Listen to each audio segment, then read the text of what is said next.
did you learn about the team from the scrimmage maybe you weren't sure about coming in? Well, we learned that we need to be a whole lot better defensively, but we tried to play really hard, but we didn't do it with a lot of technique in terms of the communication wasn't great, but they tried, and Davidson's a great team to put you through that because they can really spin you around and get you out of position. They take advantage of what good defense is meant to be, but we just didn't do a great job of going from play to play to play defensively. Offensively, we did some good things. Went through a little bit of a lull where I think we went 6 straight possessions where we didn't score, but otherwise on that end we did some pretty good things.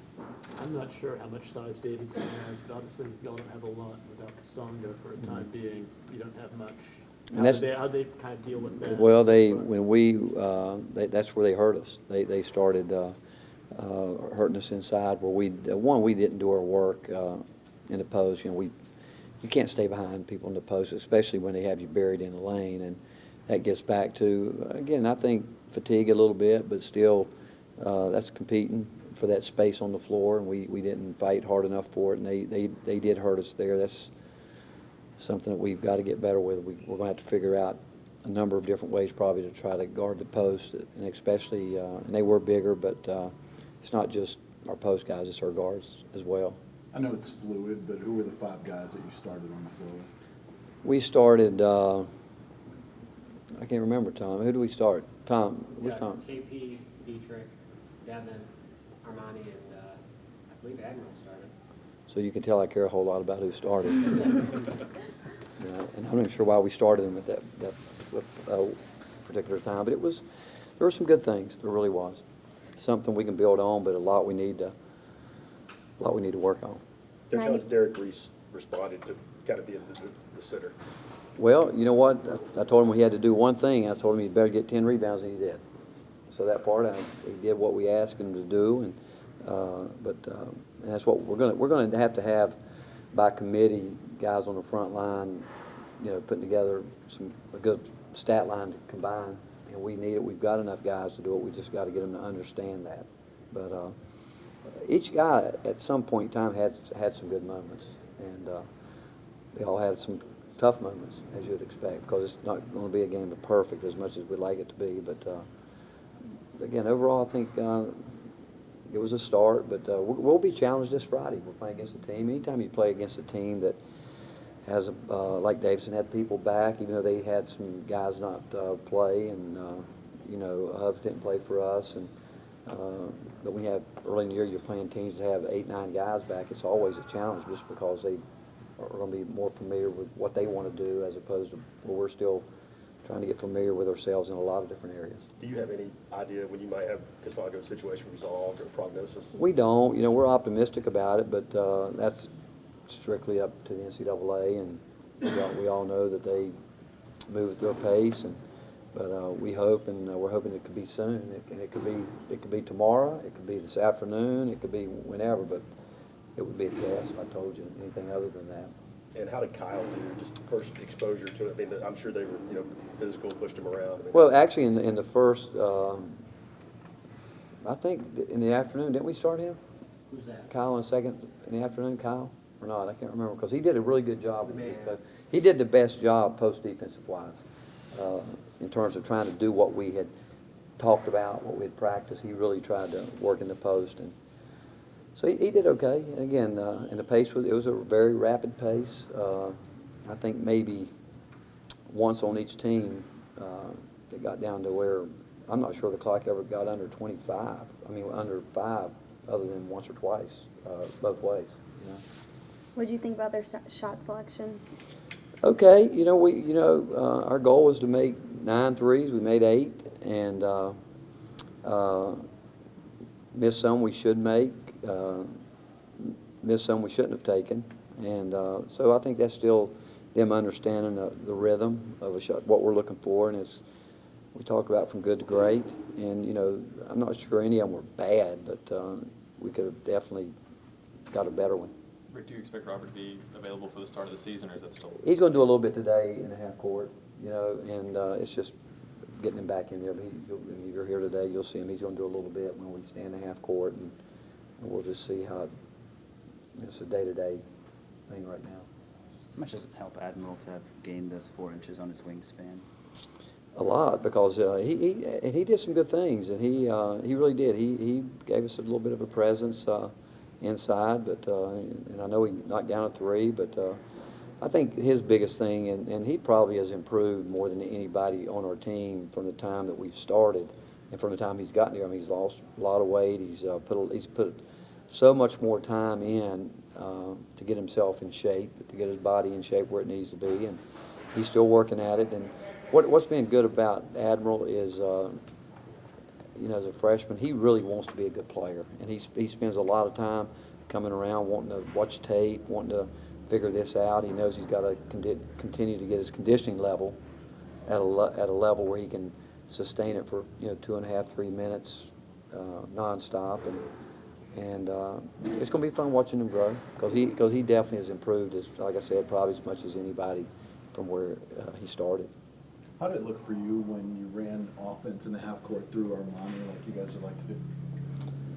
It was good. I mean, he did a good job. I mean, he had some terrific plays. He had a couple passes that he didn't get through, and had a couple shots blocked, but they were on our terms. And you're going to miss shots. You're going to get some shots blocked. You're going to turn it over some, but it's got to be the kind of turnovers that, again, even though you don't want to turn it over, they've got to be on your term with what we're trying to do within our scheme. And he did a good job for us.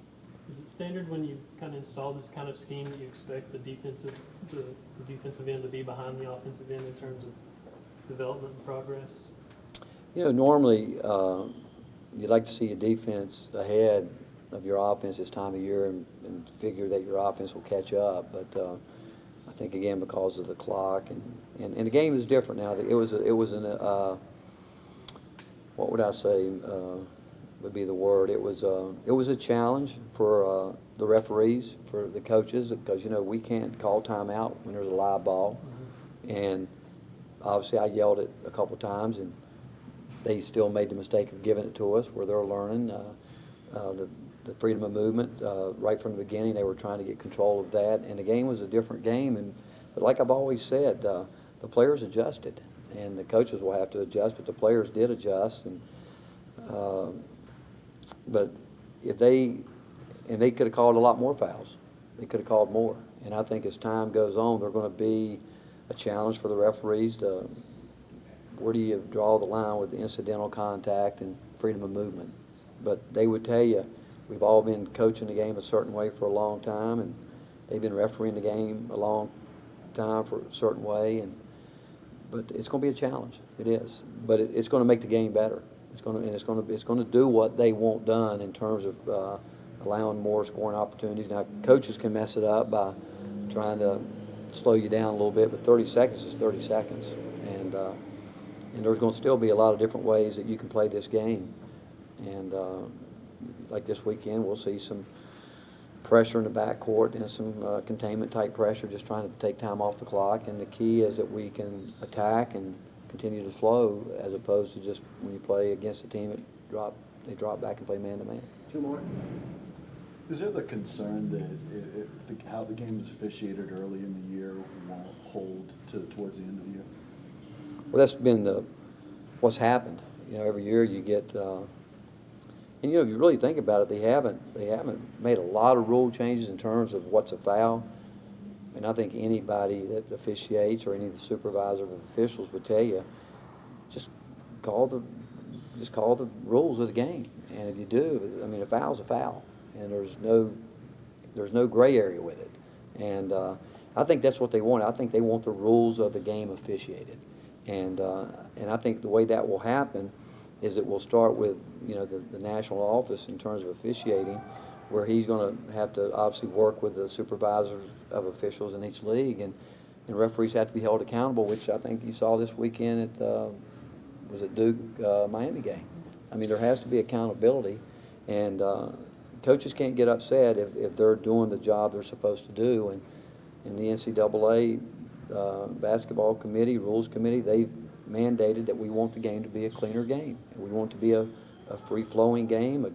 It's not shouldn't be a, you know, a elbow to elbow and tackle and all that. And but to answer your question, through the years, that's been the rap, is that they start the season one way, but by the time you get into conference play, it's back the old way. And they have said that that's not going to happen this year. So we're in a wait-and-see mode again, because we've been here before. I'm sorry. KP was pretty candid about how excited he is to play at Thompson Bowling and get back into playing here in this home arena. It'll be your first time playing at Thompson Bowling. What are your kind of expectations? What are you thinking heading into this? Well, you know, we practiced down there yesterday, and they got a new court, and it is a great court. I mean, it's really one of the best portable courts I've ever walked on. It was really a great court, and they somewhat have the building, I guess, set up the way it will be. And you know, this time of year, you know, you want to play. You know, I once worked at Alabama for Quentin Sanderson, and the first game that we were going to have, I walked into his office at Memorial Coliseum, and he was lying on his sofa a couple hours before the game. He made a comment I've never forgotten. He was holding his head like this, and he said, "This would be a great job if you've never played games," you know, which I'm not sure. I think at a point in time in my life, I'd rather play games. I like to play 2-3 games a week, and I think players would like to play every day. I think they'd do anything other than having to practice and grind it out this time of year. But we've been going at it for a long time. We really have, and so I think we're all excited about getting started. Thank you, Coach. Thanks, Coach. Thanks.